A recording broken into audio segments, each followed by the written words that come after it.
नमस्कार, मी मोहिते सर. मित्रांनो, मी आज एक असा व्हिडिओ घेऊन आलोय की जे आपली 50शी ओलांडल्यानंतर जे आपल्याला त्रास सहन करावा लागतो, या यातना सहन कराव्या लागतात, या यातनातून आपल्याला मुक्ती कशी मिळावी किंवा यातून आराम आपल्याला कसा मिळावा, यासाठी हा खूप महत्वपूर्ण असा व्हिडिओ आहे. ज्यावेळेस आपण 40-50 पार करतो त्यावेळेस आपल्याला अगदी आहार विहार सगळं आपलं बदललेलं असतं.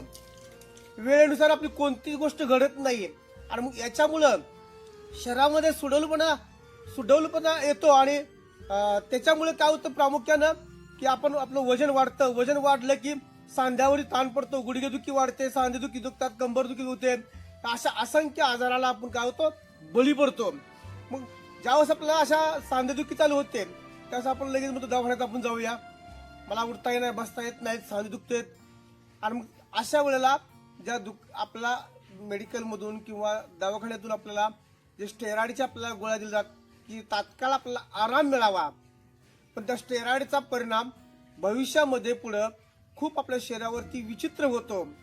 अगदी काही अंश आपल्या किडन्या सुद्धा आपल्या डॅमेज होण्याची दाट शक्यता अधिक असते.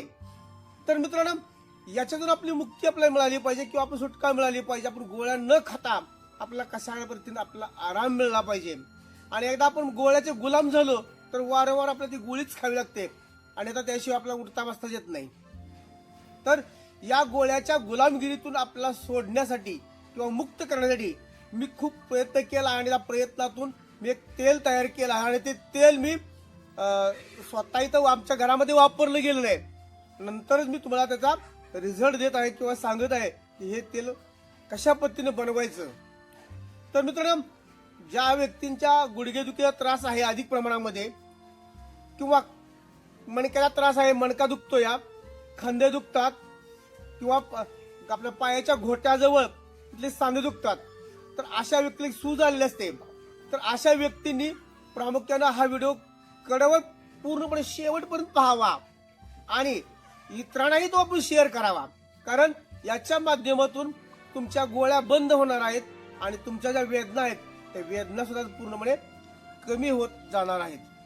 मित्रांनो, साधा सोपा उपाय आहे. त्याला काय आवश्यक असतं, साहित्य काय काय लागतं, तर प्रथमतः आपल्याला हे तेल बनवायचं म्हणलं की आपल्या घरामध्ये असणारा लसूण आपल्याला महत्वाचा असतो, देशी लसूण.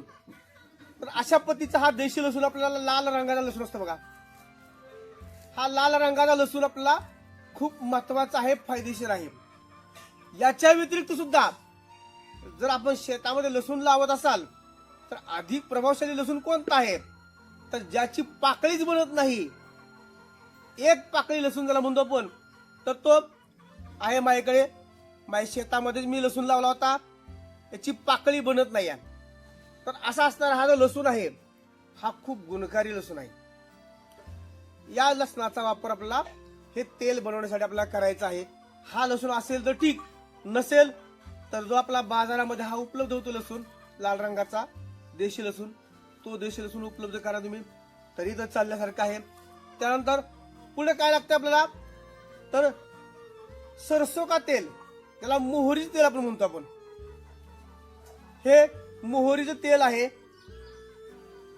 साधारणतः हे 90-100 रुपयेपर्यंत ही बॉटल आपल्याला मिळते मोहरी तेलाची.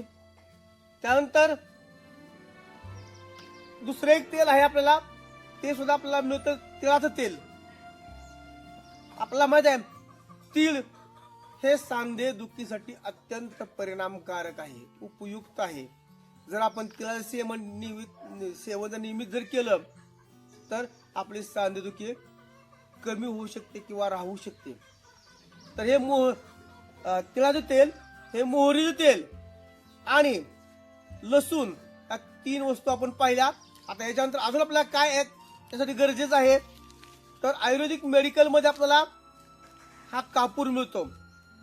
हा भीमसेन कापूर आहे बघा. तुम्हाला खडी साखर सारखा वाटतो आपल्याला, हा भीमसेन कापूर आहे की खडी साखर नाही. हा भीमसेन कापूर आहे. हा भीमसेन कापूर खूप उपयुक्त आहे.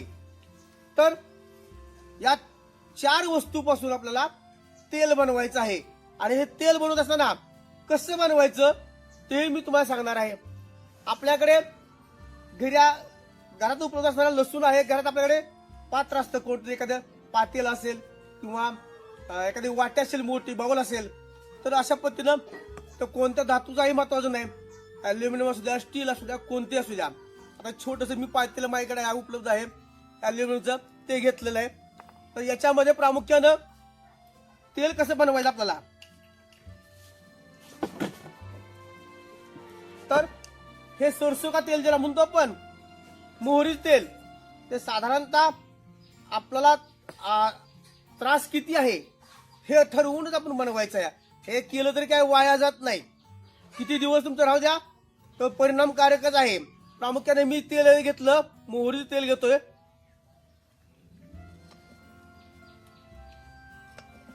हे मोहरीचं तेल घेतलं, अंदाजे घ्या तुमच्या पाहिजे शक्य जर तुमच्या उपलब्ध तुमच्याकडे असेल तसं घ्या. त्यानंतर दुसरं तेल जे आहे आपल्याकडे, हे तिळाचं तेल आहे. हे तिळाचं तेल याच्यामध्ये मोहरी तेलापेक्षा थोडंसं कमी टाकायचं.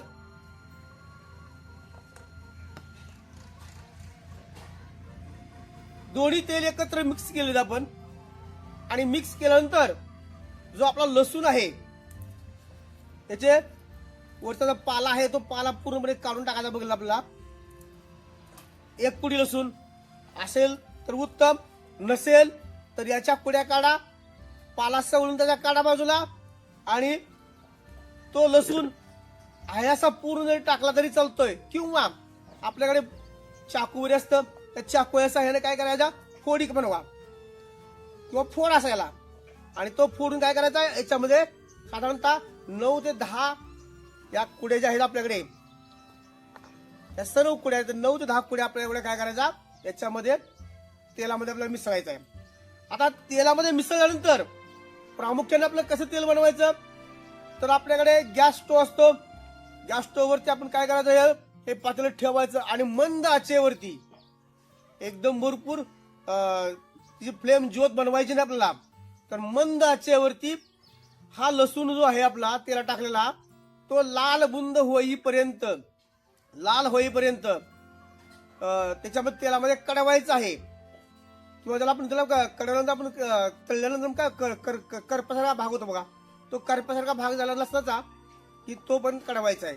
आणि हे कडल्यानंतर प्रामुख्यानं आपला त्याच्यामध्ये भीमसेन कापूर आहे, ते साधारणतः एक एवढासा अंदाज जर घेतला तरी चालतो या, किंवा 5 ते 7 तुकडे याचे घ्या.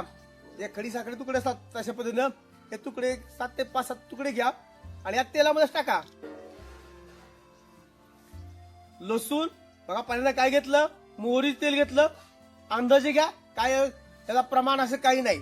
त्यानंतर तिळाचं तेल घेतलं, तिळाच्या तेलामध्ये आपण लसूण टाकला, लसूण त्यानंतर भीमसेन कापूर टाकला.